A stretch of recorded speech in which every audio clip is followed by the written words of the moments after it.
नमस्कार मित्रांनो, स्वागत आहे आपल्या यूट्यूब चॅनलवर। आपल्या चॅनलवर नवीन असाल तर चॅनलला सबस्क्राईब करायला विसरू नका, जेणेकरून नवीन माहिती तुमच्यापर्यंत लवकरात लवकर पोहोचेल। तर विद्यार्थी मित्रांनो, आपण आज या व्हिडिओमध्ये पाहणार आहोत की नवी मुंबई महानगरपालिका यांच्या जवळपास 668 पदांची जी पदभरती निघाली होती त्याची आता नुकत्याच 16 ते 21 जुलैपर्यंत पेपर आयोजित केले होते। तर त्या परीक्षेमध्ये टोटल किती फॉर्म आले होते, त्याचप्रमाणे एका पदासाठी किती जणांनी फॉर्म भरले होते म्हणजेच अर्ज केला होता। त्याच्यानंतर सर्वात महत्त्वाचं म्हणजे बरेच विद्यार्थी विचारत आहेत की सर आता पहिली उत्तर तालिका फर्स्ट आन्सर की कधी येणार आहे, त्याचप्रमाणे याचा एक्सपेक्टेड कट ऑफ किती लागणार आहे, हे संपूर्ण माहिती आपण या व्हिडिओमध्ये पाहणार आहोत। त्याच्यामुळे आपल्या व्हिडिओला न स्किप करता पूर्ण पहा। तर विद्यार्थी मित्रांनो, पहा की आपण पूर्ण प्रोसेस काय होणार आहे हे सांगणार, त्याचप्रमाणे कास्ट वाईज कट ऑफ किती लागेल हेही आपण या व्हिडिओमध्ये सांगणार आहेत। तर चला विद्यार्थी मित्रांनो, आपण स्टेप बाय स्टेप पाहूया। नवी मुंबई महानगरपालिका यांच्यामध्ये जवळपास 668 पदभरती होती आणि त्याच्यात जर आपण बघितलं तर 84,774 विद्यार्थ्यांनी अर्ज केला होता। तर जर आपण आकडेवारीनुसार बघितलं तर वरील 14,000 विद्यार्थ्यांनी परीक्षेसाठी आलेच नव्हते असं गृहीत धरूया, म्हणजे जवळपास फक्त 70,000 विद्यार्थी हे परीक्षेसाठी उपस्थित होते। त्यानंतर आपण मेन म्हणजे पाहणार आहोत की लिपिक टंकलेखक याच्या जवळपास 135 जागा होत्या आणि त्याच्यामध्ये जवळपास 23,300 विद्यार्थ्यांनी अर्ज केला होता आणि परीक्षेत जवळपास 18 ते 19,000 विद्यार्थीच परीक्षेसाठी उपस्थित होते। त्यानंतर आपण महत्त्वाचं पाहणार आहोत की पहिली उत्तर तालिका फर्स्ट आन्सर की आपल्याला कधीपर्यंत मिळणार आहे। तर जर आपण पाहिलं तर 16 ते 21 मध्ये हे पेपर आयोजित केले होते आणि पुढील 15 ते 20 दिवसात आपल्याला पहिली आन्सर की उपलब्ध होईल। त्याच्यानुसार जर आपण बघितलं तर पुढील महिन्याच्या ऑगस्ट महिन्यात 5 ते 6 तारखेपर्यंत आपल्याला पहिली उत्तर तालिका आपल्या लॉग इन ID मध्ये पाहावयास मिळणार आहे। त्याच्यानंतर आपल्याला उत्तर तालिका मिळाल्यानंतर पुढील 7 दिवस आपल्याला जर कोणत्या प्रश्नांवर ऑब्जेक्शन घ्यायचं असेल तर ती ऑब्जेक्शन लिंक सुरू असते आणि त्याच्यानंतर जवळपास 1 महिन्यानंतर सेकंड आन्सर की येते। तर ही पूर्ण प्रोसेस काय असते हे मी तुम्हाला पुढे सांगणार आहे। त्याआधी विद्यार्थी मित्रांनो, आपण नवी मुंबई महानगरपालिका यांचा कास्ट वाईज कट ऑफ किती लागला आहे हे आपण पाहूया। त्याआधी विद्यार्थी मित्रांनो, तुम्हाला सांगू इच्छितो की हे आपलं टेलिग्राम चॅनल आहे, स्पर्धा परीक्षा अपडेट विथ शुभम आणि मी अधिकारी असा लोगो आहे। या आपल्या टेलिग्राम चॅनलची लिंक यूट्यूबच्या डिस्क्रिप्शन बॉक्समध्ये सुद्धा दिलेली आहे। या टेलिग्राम चॅनलला जॉईन करून घ्या, कारण की स्पर्धा परीक्षा उपयुक्त असणारे सर्व मटेरियल तसेच नवीन भरतीबाबत सर्व माहिती तुम्हाला एकाच टेलिग्राम चॅनलवर मिळणार आहे। त्याचप्रमाणे जर तुम्हाला काही डाऊट असतील तर आपण इंस्टाग्रामची लिंक सुद्धा दिलेली आहे, तुम्ही तेथे मेसेज करू शकता। तर विद्यार्थी मित्रांनो, येणाऱ्या आगामी भरतीच्या सर्व जाहिराती आपल्याला येथेच पाहावयास मिळणार आहेत। त्याचप्रमाणे जर आपण इथं नवी मुंबई महानगरपालिका जर आपण सर्च केलं तर विद्यार्थी मित्रांनो, आपल्याला पाहावयास मिळेल की कोणकोणत्या पोस्टमध्ये किती अर्ज आले होते।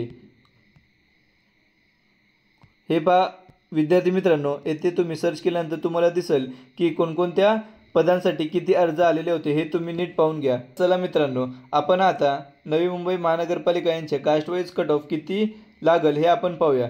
तर इथे एक लक्षात घ्या की मी इथं पहिल्यांदा लिपिक टंकलेखक याचा कास्ट वाईज कट ऑफ सांगणार आहे। तर या कट ऑफमध्ये मी जे जागा लिहिलेली आहे त्याच्यामध्ये फक्त सर्वसाधारण आणि महिला या दोघांची बेरीज करून मी इथं जागा लिहिलेल्या आहे। त्याच्यामुळे बरेच विद्यार्थी म्हणतील की सर ओपनमध्ये 44 जागा आहेत परंतु तुम्ही 28 लिहिले, त्याच्यामुळे ते तेवढं तुम्ही लक्षात घ्या। तर चला, ओपनमध्ये जवळपास 28 जागा होत्या आणि याचा जर कट ऑफ बघितला तर तो 168 तर तो 172 लागण्याची शक्यता आहे। त्याच्यानंतर OBC मध्ये जवळपास 16 जागा होत्या आणि या पदाचा जर कट ऑफ बघितला तर तो 164 ते 168 लागण्याची शक्यता आहे। त्याच्यानंतर SCBC याच्यामध्ये जवळपास 9 जागा होत्या आणि याचा कट ऑफ हा 168 ते 162 लागण्याची शक्यता आहे। त्याच्यानंतर EWS यांचा मध्ये सुद्धा 9 जागा होत्या आणि याचा कट ऑफ सुद्धा हा 158 ते 162 लागण्याची शक्यता आहे। त्याच्यानंतर SC विभागामध्ये फक्त 7 जागा होत्या आणि याचा कट ऑफ हा 152 ते 156 लागण्याची शक्यता आहे। त्याच्यानंतर ST विभागामध्ये फक्त 8 जागा होत्या आणि याचा कट ऑफ हा 154 ते 158 ज्या विद्यार्थ्यांचा स्कोर असेल ते कुठेतरी सेफ झोनमध्ये आहेत।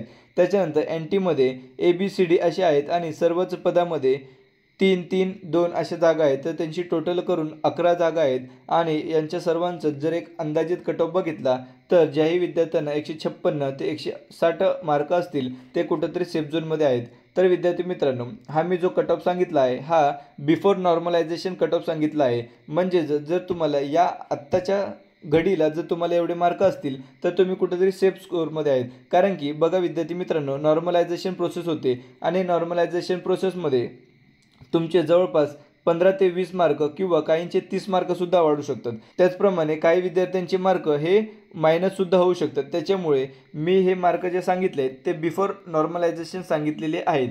आणि त्याचप्रमाणे जर तुम्ही महिलांचा कट ऑफ बघितला तर या मार्कांमध्ये फक्त 6 ते 8 मार्क जर तुम्ही मायनस केले तर तुम्हाला महिलांचा कट ऑफसुद्धा एक अंदाज लावू शकतं की किती लागू शकतो. त्याच्यानंतर आपण पाहणार आहोत की नवी मुंबई महानगरपालिका यांची संपूर्ण प्रोसेस काय होणार आहे. तर बघा, प्रथम उत्तर तालिका येते आणि ती जवळपास 5 ते 6 ऑगस्टपर्यंत येण्याची शक्यता आहे. त्याच्यानंतर एका हप्त्याचं म्हणजेच 7 ते 8 दिवसांचा आक्षेप नोंदवण्याचा कालावधी असतो. त्याच्यामध्ये जर तुमचे काही प्रश्नांवर डाऊट असतील की हे रद्द होऊ शकतात, यांचे आन्सर बदलू शकतात, तर तुम्हाला आक्षेप घेण्यासाठी 7 दिवसांचा कालावधी दिला जातो. त्याच्यानंतर जवळपास 1 ते 1.5 महिन्यानंतर आपल्याला आपल्या अकाउंटमध्ये दुसरी उत्तर तालिका पाहावयास मिळणार आहे. त्याच्यानंतर 15 दिवसानंतर नॉर्मलायझेशन प्रोसेस होते आणि नॉर्मलायझेशन प्रोसेस झाल्यानंतर आपल्याला किती मार्क मिळालेले आहेत याची एक गुणवत्ता यादी प्रसिद्ध होते. त्याच्यानंतर प्रत्येक पदानुसार एक तात्पुरती निवड यादी जाहिरात केली जाते. म्हणजेच लिपिक टंकलेखकमध्ये 135 जागा आहेत तर त्याच्यामध्ये 135 विद्यार्थ्यांची एक यादी प्रसिद्ध केली जाईल. ती असते तात्पुरती निवड यादी. त्या तात्पुरत्या निवड यादीमध्ये ज्याही विद्यार्थ्यांचे नाव असेल त्यांना पुढील काही दिवसांमध्ये डॉक्युमेंट व्हेरिफिकेशनसाठी जावं लागतं. बरेच विद्यार्थी म्हणत असतील की सर तुम्ही डॉक्युमेंट व्हेरिफिकेशनसाठी कोणकोणते डॉक्युमेंट लागणार आहेत हे तुम्ही आत्ताच सांगा, परंतु त्याच्यासाठी खूप कालावधी बाकी आहे. त्याच्यासाठी आपण एक डिटेल व्हिडिओसुद्धा बनवू. त्याच्यानंतर कागद पडताळणी झाल्यानंतर आपल्याला जॉईनिंग लेटर आणि वेटिंग लिस्टसुद्धा लावली जाते. तर जवळपास ही संपूर्ण प्रोसेस होण्यासाठी कमीत कमी 4 ते 5 महिन्यांचा कालावधी लागतो. त्याच्यामुळे आता नवी मुंबई महानगरपालिका यांचे एक्झाम तर झालेले आहेत, परंतु आपल्या टेलिग्राम चॅनलमध्ये आपण सांगितल्याप्रमाणे जवळपास महानगरपालिकांच्या 48,000 वॅकन्सी निघणार आहेत. त्याच्यानंतर तलाठी याच्या 1700 जागा निघणार आहेत. त्याचप्रमाणे आरोग्य भरती, पोलीस भरती अशा विविध पदांच्या आता जाहिराती निघणार आहेत. ऑक्टोबरच्या आधीच म्हणजेच इलेक्शनच्या आधी आपल्याला बऱ्याचशा जाहिराती पाहायला मिळतात. त्याच्यामुळे विद्यार्थी मित्रांनो, जर तुम्हाला अभ्यासामध्ये काही डाऊट असतील, हे आपलं टेलिग्राम चॅनलची लिंक आहे, याच्यावर सुद्धा तुम्ही मेसेज करू शकता. त्याचप्रमाणे मी आपला व्हॉट्सअप नंबरसुद्धा देत आहे. जर तुम्हाला काही डाऊट असतील तर तुम्ही मला याच्यावर व्हॉट्सअप मेसेज करू शकता. व्हिडिओ आवडल्यास व्हिडिओला लाईक, शेअर आणि सबस्क्राईब करायला विसरू नका. धन्यवाद.